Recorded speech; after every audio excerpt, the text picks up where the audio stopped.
Hallo hier bei Spelsberg, mein Name ist Asian, das ist mein Kollege Rainer.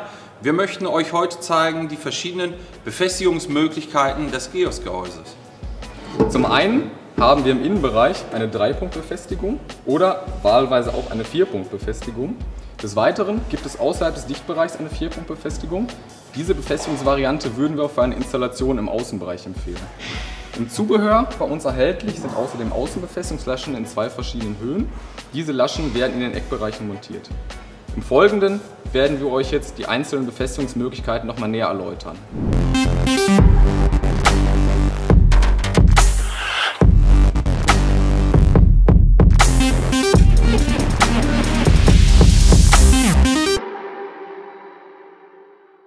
Für eine Befestigung des Kastens im Innenbereich dreht ihr den Kasten um.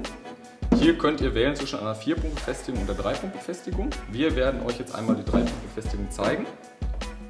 Dazu müsst ihr die dementsprechenden Stellen ausschlagen. Und jetzt bringen wir den Kasten an die Wand. Als erstes markieren wir uns das erste Befestigungsloch an der Wand. Im nächsten Schritt bohre ich ein Loch in die Wand, setze den Dübel ein, drehe meine Fixierschraube rein, hänge den Kasten auf, um ihn dann mit der Wasserwaage zu positionieren. Anschließend markiere ich meine beiden anderen Punkte, nehme die Wasserwaage runter, hänge den Kasten ab und bohre die beiden weiteren Löcher. Dann setze ich die weiteren Dübel ein, schlage sie ein,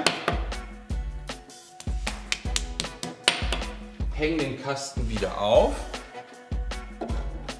nehme 2 weitere Schrauben und befestige den Kasten an der Wand.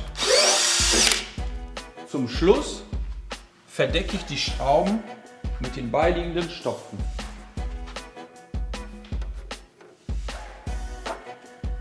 Die gerade gezeigte Befestigungsvariante ist für eine Installation im Innenbereich. Für eine Installation im Außenbereich empfehlen wir die Befestigungsvariante außerhalb der Dichtung. Hierbei ist darauf zu achten, dass die Einschub-Ecken erst nach Installation montiert werden, denn so sind die Befestigungspunkte frei zugänglich. Alternativ bieten wir Außenbefestigungslaschen an. Die Außenbefestigungslaschen werden folgendermaßen montiert. Die Außenlasche wird angesetzt. Anschließend kann ich die Lasche positionieren unter 0 Grad, 45 Grad, 90 Grad. Dann wird der Zentrierdorn eingeschlagen und mit einer zusätzlichen Schraube wird die Außenbefestigungslasche montiert. Dies war die 10 mm Variante. Wir bieten auch noch eine 40 mm Variante an. Die 40 mm Variante dient dazu, um Leitungsführung hinterm Gehäuse durchzuführen. Dafür setzen wir die Außenlasche wieder drum an. Wir brauchen einen Kreuzschraubendreher, um den Dorn einzuschlagen. Und wiederum mit einer Schraube und einem Akkuschrauber zu fixieren.